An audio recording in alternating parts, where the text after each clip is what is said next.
ये जो मुद्दा है जो सुप्रीम कोर्ट का जजमेंट है 1985 का इट्स एक लैंडमार्क जजमेंट है जो कि हमारे देश में लिटरली हर लॉ स्कूल में सबसे पहले सिखाया जाता है एंड बुनियादी तौर पर वो एक ऐसा मुद्दा है जो अब तक रिजॉल्व नहीं हुआ है, चलता आ रहा है एंड मेरे में एक अ, भूख थी ऐसे सब्जेक्ट्स को ढूंढने की जो ऑडियंस को मजबूर करें विचार विमर्श करने पे सोचने पर और एक ऐसी इमोशनल कहानी के इर्द गिर्द जुड़ा हो जो आम आदमी से जुड़ी हो एंड सिर्फ एक बंदा काफ़ी है के बाद मेरे लिए ये कहानी एक ऐसी कहानी थी जहाँ अ, जो इंस्पिरेशन हमारे रहे हैं असली मुद्दों को लेकर उसके अराउंड हमने जो अपनी दुनिया बनाई है शाज़िया बानो के साथ it spoke about so much.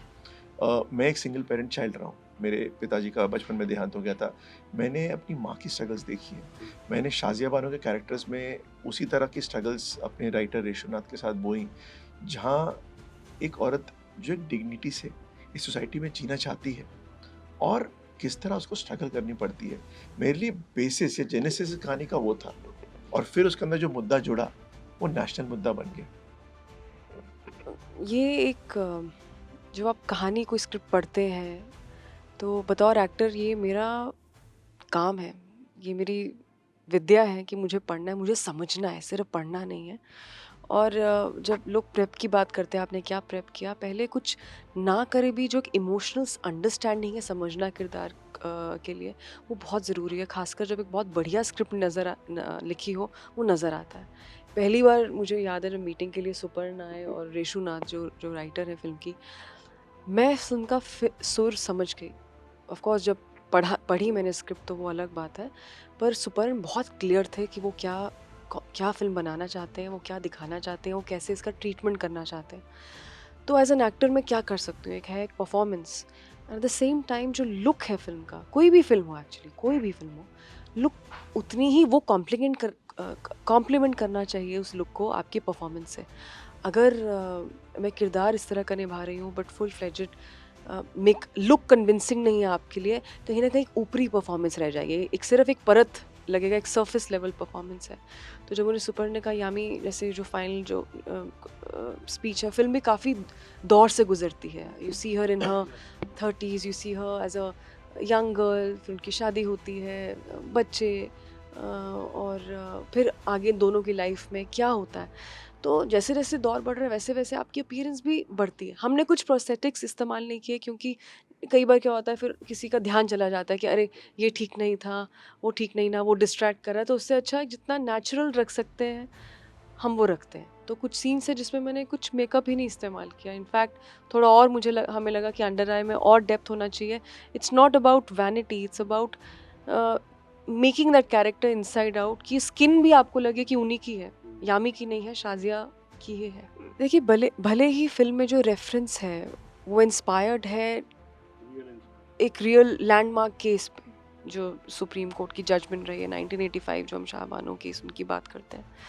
जहाँ तक कि फ़िल्म की बात है, मैंने इस कैरेक्टर को अप्रोच किया है, वो कैरेक्टर चाहे शाज़िया बानो हो, कोई देखे जो इस कम्युनिटी से हो या किसी और कम्युनिटी से हो, कोई हिंदू हो, तब भी हर कोई कुछ ना किसी लेवल पे आइडेंटिफ़ाई करेगा।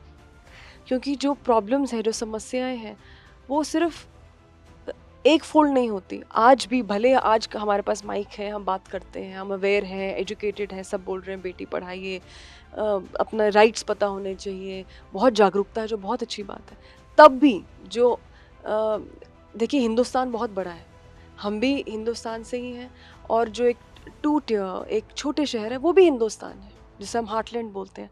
वहाँ की प्रॉब्लम्स और होंगी, वहाँ की समस्याएँ और होंगी। हालाँकि अब लीगल तौर पे आप नहीं दे सकते 2017 में it was the current government they banned it. But जो समस्याएँ हैं, कहीं न कहीं हर एक औरत किसी भी आप रिलिजन की हो, अपने आप को शायद मुझे लगता है ज़रूर देखेंगी। वैसे ट्रीट कीजिए जैसे हिंदुस्तान की औरत को ट्रीट करते हैं, बिल्कुल, ना कि मैं एक मुस्लिम औरत हूँ इसलिए मुझे ऐसा है। बिल्कुल। तो आपको लगता है ऐसा इनजस्टिस होता है या ऐसा ट्रीटमेंट देखने का नज़रिया कुछ? अ, इस तरह से जनरलाइज़ करना थोड़ा मुश्किल है। जैसे मैंने कहा बहुत बड़ा देश है, हमारा लीगल सिस्टम बहुत बड़ा है, बहुत सारे ऐसा कहते हैं कि केसेस बहुत सारे हैं, पर शायद हमारे जो जजेस हैं, जुडिशरी सिस्टम Overburdened है, है। वो ओवरबर्डन्ड है।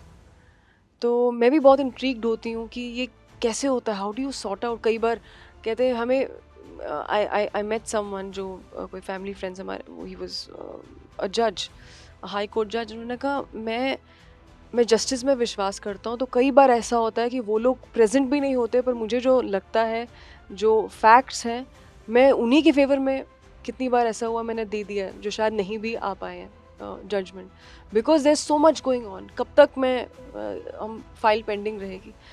तो हर एक सिस्टम के अपने अपने चैलेंजेस हैं।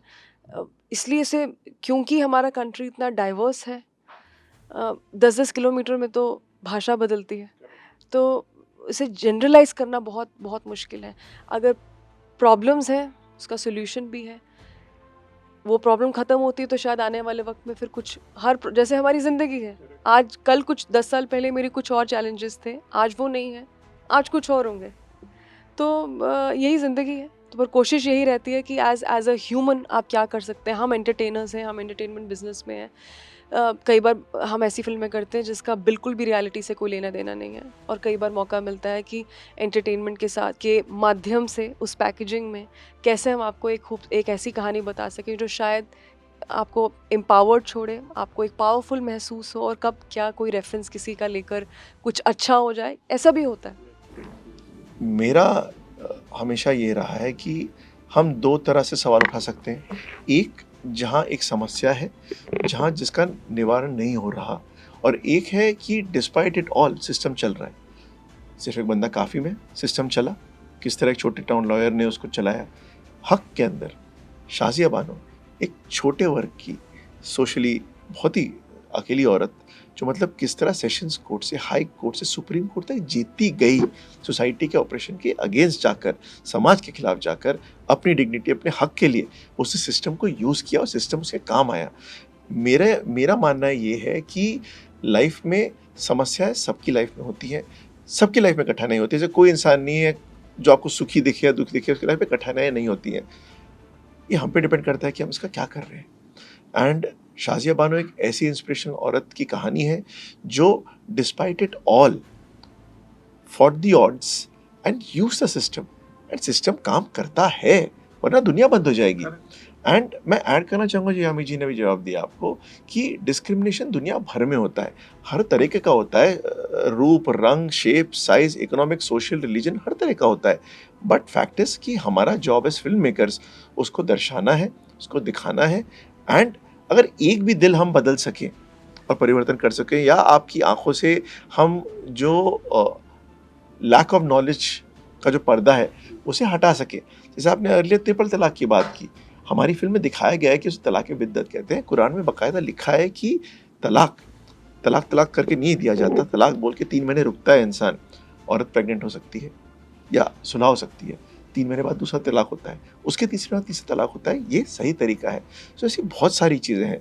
एंड एक माध्यम के द्वारा एंटरटेनिंगली आप बहुत कुछ बता सकते हैं। इमरान के साथ काम करके कैसा एक्सपीरियंस रहा लास्ट? बहुत अच्छा रहा। नहीं, सच में कई बार प्रमोशंस एक ज़रिया भी होता है थैंक यू बोलने का, क्योंकि सेट पे ऐसा बड़ा ऑड लगेगा थैंक यू रोज़ बोले। सेट पे लिटरली आपका ध्यान बिल्कुल काम पर होता है, और आप एक मशीन की तरह, इन द सेंस कि यू आर फोकस्ड, प्रोग्राम्ड है कि ये आज अचीव करना है। तो काम मशीन की तरह नहीं करते, बट एक होता है, एक गोल है, like Terminator had a goal. So we have a goal set by our director that this is something which we have to achieve.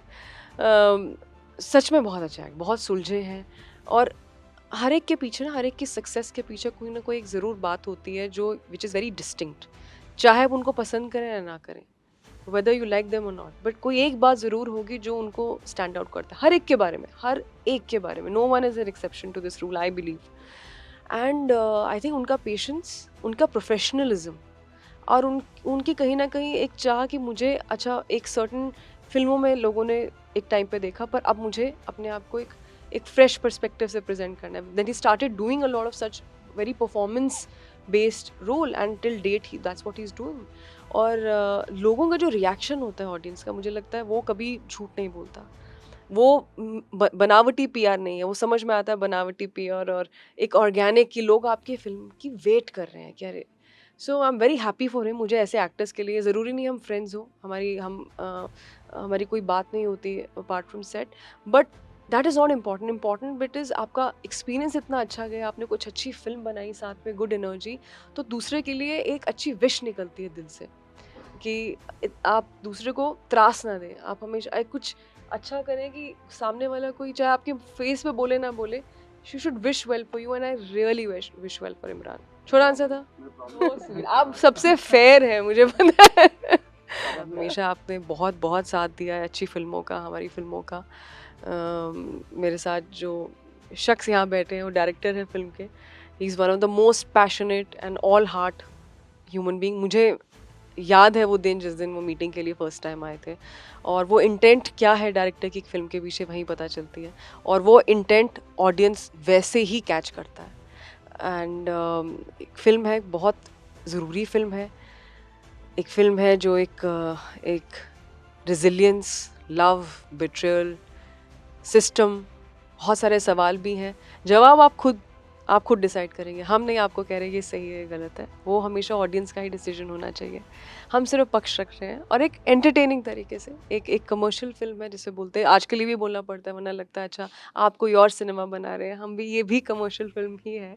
और ऑडियंस ने, मुझे नहीं लगता, अगर मैं काफ़ी साल गिनूँ, मैं बोलूँ कि अच्छा वो अच्छी फिल्म थी, बट वो फिल्म चली नहीं। आई थिंक ऑडियंस ने, हो सकता है कुछ एवरेज फिल्मों को बहुत चला दिया हो, which is they are being too generous, but अच्छी फिल्मों को तो कभी भी डिसअपॉइंट नहीं किया। एंड वी बिलीव हमने एक डिग्निटी के साथ एक फिल्म बनाई, एक डिग्निफाइड फिल्म बनाई है, कि हम इस लायक समझते हैं इस फिल्म को कि आप तक पहुंचा पाए, और आप क्या, it's worth your time and money. So हक releasing on 7th of November.